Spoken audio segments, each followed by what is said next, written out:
और बड़ी खबर इस वक्त की, जयपुर में कर्फ्यू का दायरा बढ़ा दिया गया है। 4 थाना क्षेत्रों में कर्फ्यू लगाया गया है। रामगंज, कोतवाली, नाहरगढ़ और शास्त्री नगर में कर्फ्यू।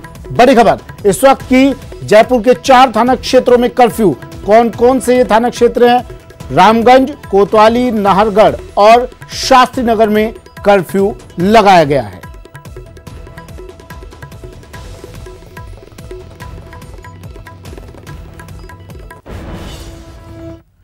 और अब बात न्यूज 18 की खबर के असर की। न्यूज 18 ने अजमेर के एक निजी पब्लिक स्कूल की खबर दिखाई थी, जिसमें स्कूल की ओर से कोरोना महामारी के बीच लागू धारा 144 का उल्लंघन करते हुए बच्चों की पूरक परीक्षा आयोजित की जा रही थी।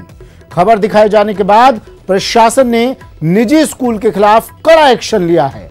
प्रशासन ने निजी स्कूल पर कोरोना गाइडलाइंस का उल्लंघन करने के साथ सरकार के निर्देशों का पालन नहीं करने का आरोप लगाते हुए मुकदमा दर्ज कर लिया है।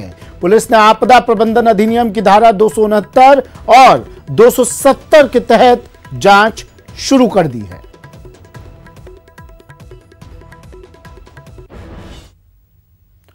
और अजमेर के बाद जयपुर के सेंट जेवियर स्कूल ने भी सरकार के नियमों की खिल्ली उड़ाते हुए छात्रों को बुलाकर आज परीक्षा आयोजित करवाई। शिकायत मिलने के बाद जिला कलेक्टर ने शिक्षा विभाग के अधिकारियों को स्कूल भेजा। उसके बाद स्कूल ने अपनी गलती स्वीकार की। कक्षा 9 के छात्रों की परीक्षा आयोजित करवाई गई थी। कुछ छात्र अपने अभिभावकों के साथ जा चुके थे, कुछ छात्र विद्यालय में उपस्थित थे। उनसे पूछा गया तो उन्होंने परीक्षा आयोजित होना स्वीकार किया। जब विद्यालय से जवाब प्राप्त किया गया तो विद्यालय के प्राचार्य ने भी यह बताया कि सीबीएसई का जो एक पत्र है 13 मई का, उसकी अनुपालना में हमने परीक्षा आयोजित करवाई है। उनसे पत्र प्राप्त किया गया। पत्र को देखने पर स्पष्ट हुआ कि सीबीएसई के पत्र में कहीं भी यह उल्लेख नहीं है कि लॉकडाउन में बिना सक्षम स्वीकृति के कोई परीक्षा आयोजित करवा दी जाए। इस प्रकार विद्यालय ने लॉकडाउन की गाइडलाइंस का उल्लंघन किया है और अनियमितता की है। अपराधी नई नई तकनीक का इस्तेमाल करते हैं और ऐसे अपराधियों पर दबिश देने के लिए पुलिस हाईटेक होती जा रही है। इसलिए पुलिस ने अपने बेड़े में ड्रोन को शामिल कर लिया है। ड्रोन से निगरानी, ड्रोन से कड़ा पहरा। जी हां, राजस्थान पुलिस हाईटेक होती जा रही है। तभी तो अब पहली की तरह सिर्फ पुलिस गश्त के भरोसे ही नहीं है। अब पुलिस ने ड्रोन को अपना हथियार बनाया है। आसमान से ड्रोन के जरिए पूरे शहर पर पुलिस की निगाहें हैं। हम कंट्रोल रूम में बैठे हुए ही यहीं से हमारा ड्रोन ऑपरेटर पूरे जयपुर शहर को कवर कर सकता है। पूरे जयपुर शहर को लाइव देखा जा सकता है और इनकी क्वालिटी इतनी ज़्यादा है कि वो यहीं से बैठ करके, कंट्रोल रूम से बैठ करके ही ड्रोन से आप घर की छत पे रखा हुआ कोई 2 इंच की साइज का कोई भी पार्टिकल है, उस तक की पहचान की जा सकती है। अब कोई भी पुलिस को चकमा नहीं दे पाएगा, क्योंकि एक कमरे के अंदर बैठे पुलिस अधिकारी शहर भर में निगरानी रख रहे हैं, लाइव तस्वीरों को देख रहे हैं और झटपट एक्शन ले रहे हैं। कानून व्यवस्था बनाए रखना हो या लॉकडाउन का पालन, ड्रोन से पुलिस को बड़ी मदद मिली है, जिससे माना जा रहा है कि जल्द पुलिस बेड़े में और ड्रोन कैमरों को शामिल किया जाएगा। जब कोरोना के दौरान कर्फ्यू लगाया गया तो इनिशियल डेज में जो सोशल डिस्टेंसिंग का तंग गलियों में जो इशू चल रहा था, उसमें ये ड्रोन बड़े कारगर साबित हुए। लेकिन हमारे पास 6 ही ड्रोन थे, बाकी प्रत्येक थाने के लिए हमने कुछ ड्रोन हायर भी किए थे उस वक्त। और इन ड्रोन से गली में जो भीड़ भाड़ रहती थी वो ड्रोन को देख करके, क्योंकि उसमें आइडेंटिफाई हो जाता आदमी, पहचान उसकी उजागर हो जाती है, उसके खिलाफ हम फिर बाद में कानूनी कार्रवाई भी की जा सकती है। तो उस डर की वजह से ऐसी भीड़ भाड़ वाली जो भी गलियां थी उनमें भीड़ को कंट्रोल करने में काफी मदद मिली। ऐसे में पुलिस महकमे में ड्रोन की एंट्री से अपराधियों के हौसले जरूर पस्त हो रहे हैं, क्योंकि पुलिस और ड्रोन की नजर से बच पाना अब मुश्किल नहीं, नामुमकिन होगा। न्यूज 18 राजस्थान के लिए जयपुर से राकेश गुसाई की रिपोर्ट। और बड़ी खबर आ रही है इस वक्त की श्री गंगानगर से, जहां एक सड़क हादसा हुआ है। एम्बुलेंस और कार में भिड़ंत, 4 लोगों के घायल होने की सूचना है। इस हादसे में पुलिस मौके पर पहुंच चुकी है, घायलों को अस्पताल पहुंचाया जा रहा है। बड़ी खबर इस वक्त की श्रीगंगानगर से, सड़क हादसा, एम्बुलेंस और कार की टक्कर, 4 लोग घायल।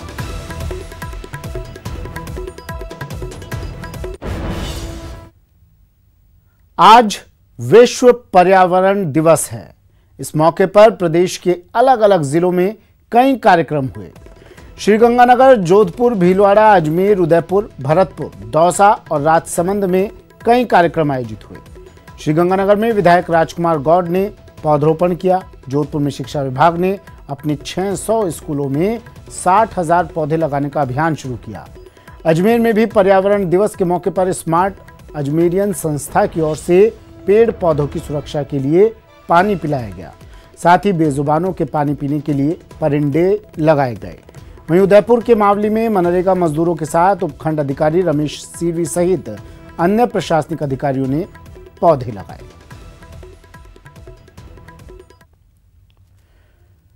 कोरोना काल में पर्यावरण दिवस को लेकर ज्यादा हलचल तो नहीं थी, लेकिन फिर भी कई कार्यक्रम हुए। शहर शहर पेड़ लगाकर पर्यावरण के रक्षा की शपथ ली गई। टीवी स्क्रीन पर 4 तस्वीरें आपको दिखा रहे हैं। भीलवाड़ा, उदयपुर, जोधपुर और जयपुर में पेड़ लगाकर पर्यावरण दिवस मनाया गया। पर्यावरण दिवस के मौके पर कोटा में लोकसभा स्पीकर ओम बिरला, दिल्ली में केंद्रीय मंत्री प्रकाश जावड़ेकर और जयपुर में स्वास्थ्य मंत्री रघु शर्मा ने पौधरोपण किया।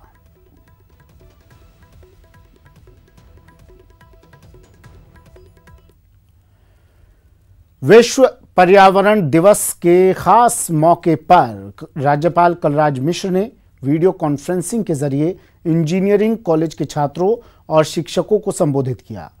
राजभवन से अपने संबोधन में पर्यावरण के लिए लोगों को जागरूक किया और कहा कि विकास प्रकृति से तालमेल बैठाकर करें, नहीं तो प्रकृति अपने दम पर रौद्र रूप दिखाएगी। उन्होंने कोविड-19 महामारी का भी उदाहरण दिया।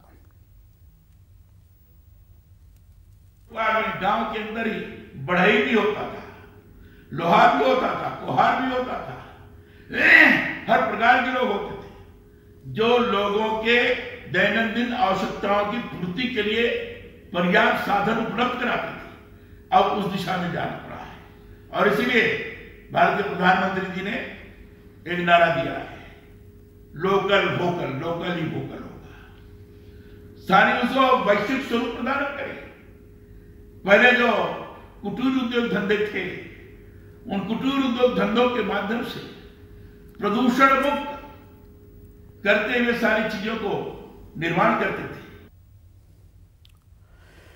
विश्व पर्यावरण दिवस के खास मौके पर प्रदेश में कई कार्यक्रम हुए। इसी सिलसिले में चिकित्सा मंत्री रघु शर्मा जयपुर पहुंचे, जहां सुबह एसएमएस अस्पताल के ट्रॉमा सेंटर में उन्होंने पौधे लगाए। साथ ही इस दौरान उन्होंने पर्यावरण को बचाने के लिए प्रदेश में पौधरोपण के कार्यों में तेजी लाने के लिए कहा। यही नहीं, मीडिया से इस दौरान रूबरू होते हुए बीजेपी पर भी निशाना साधा। उन्होंने कहा कि कोरोना पर कंट्रोल को लेकर एक तरफ केंद्र सरकार और पीएम मोदी तारीफ कर रहे हैं, तो दूसरी तरफ राजस्थान की बीजेपी नेता अनर्गल बातें कर रहे हैं। सीड्स के द्वारा पिछले 13 साल से ये वृक्षारोपण का कार्यक्रम किया जा रहा है। आज विश्व पर्यावरण दिवस है। आज जिस तरह की महामारी के दौर से पूरी दुनिया, देश और हमारा प्रदेश गुजर रहा है, ऐसे में अगर पर्यावरण संतुलित रहेगा प्रदेश का, तो मैं समझता हूं कि ये महामारी का प्रकोप कम होगा। हमने चाहे नरेगा के अंदर भी अनुमत कार्यों में एक काम ये भी रखा है, ज्यादा से ज्यादा वृक्ष लगाने का।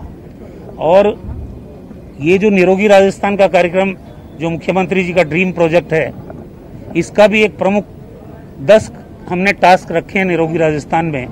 उसमें एक टास्क है प्रदेश का पर्यावरण बचाने के लिए भी हमारे प्रदेश में युद्ध स्तर पर काम होगा। 5 दिवसीय कोटा प्रवास पर पहुंचे लोकसभा स्पीकर ओम बिरला ने विश्व पर्यावरण दिवस के मौके पर पौधरोपण किया और पक्षियों के पेड़ों में परिंदे बांधे। स्पीकर के साथ स्काउट गाइड के बच्चे भी शामिल थे। स्पीकर ने इस दौरान मीडिया से बातचीत में कहा कि पूरी दुनिया क्लाइमेट चेंज को लेकर चिंतित है और पीएम मोदी भी इसे लेकर चर्चा कर चुके हैं।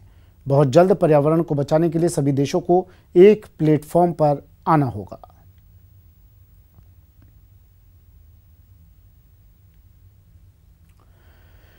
आज विश्व पर्यावरण दिवस है। और आज हम आपको मिलवाते हैं उदयपुर के आदिवासी अंचल के ऐसे किसान से जिसने अपनी मेहनत की बदौलत बंजर जमीन को हरा भरा बनाकर आत्मनिर्भरता की नई मिसाल पेश की है। आत्मनिर्भर भारत की मिसाल शंकर लाल।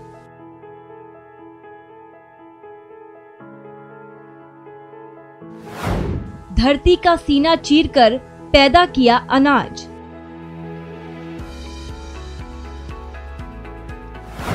बंजर जमीन को मेहनत से बनाया उपजाऊ, जैविक खेती से बढ़ा दी सब्जी की पैदावार। आदिवासी अंचल का धरती पुत्र शंकर लाल।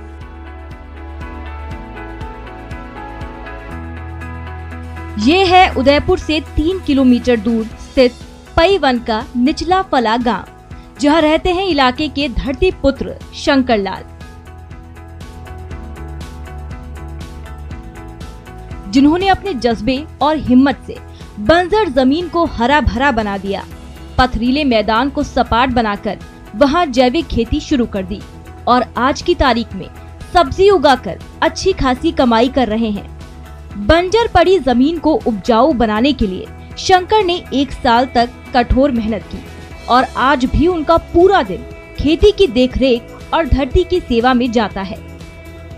तो इसलिए जमीन थोड़ी है तो जमीन मंगरी ही और ऊँचा पहाड़ है तो जो अपना खातादारी है तो खाता में आए पैसों कहीं भी है तो मेरे इसको विचार किया थोड़ा थोड़ा ध्यान की दो मेरे मंगरी तोड़ूंगा तो थोड़ी थोड़ी तोड़ूंगा 1 2 महीना 3 महीना 4 महीना 5 महीना 6 महीना 16 साल भर लगेगा। जितने पर खेती तोड़ा यो पहाड़ तोड़ूंगा खेती निकलेगा और आप मलवा नाकूंगा और खेती आप शुरू करूँगा। शंकर लाल की हाड़ तोड़ मेहनत से मिली सफलता के बाद पूरे इलाके में चर्चा शुरू हो गई और राज्य सरकार सहित विभिन्न संस्थाओं ने शंकर लाल को प्रशस्ति पत्र देकर सम्मानित किया। वर्तमान में शंकर लाल कृषि विभाग के चहेते किसान हैं और विभाग समय समय पर शंकर लाल को सुझाव देने के साथ सहायता देता है। बहुत मेहनती किसान है और इन्होंने पहले यहाँ ऐसी जमीन थी, इन्होंने ट्यूबवेल करवाया और पहले मक्का और गेहूं की खेती करते थे अधिकतर। फिर मैंने कहा मक्का और गेहूं की खेती में इनको ज़्यादा पैसा नहीं मिलेगा, आप सब्जी की तरफ आओ और जैविक खेती करो ताकि इनकम भी आपको ज़्यादा मिले, यानी भाव भी आपको ज़्यादा मिलेगा और किसान आमजन को आप अच्छा सब्जी वगैरह उपलब्ध कराओगे। हाल में पीएम मोदी ने देश को आत्मनिर्भर बनने का संदेश दिया था।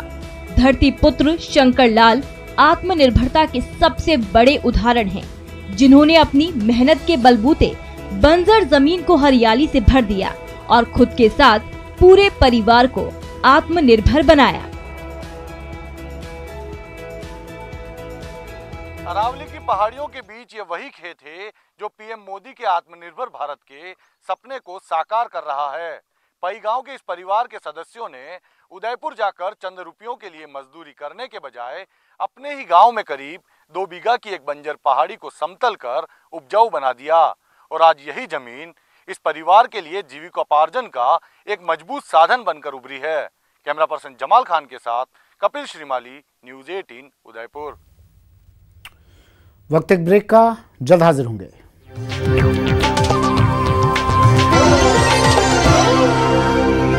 News 18 Network.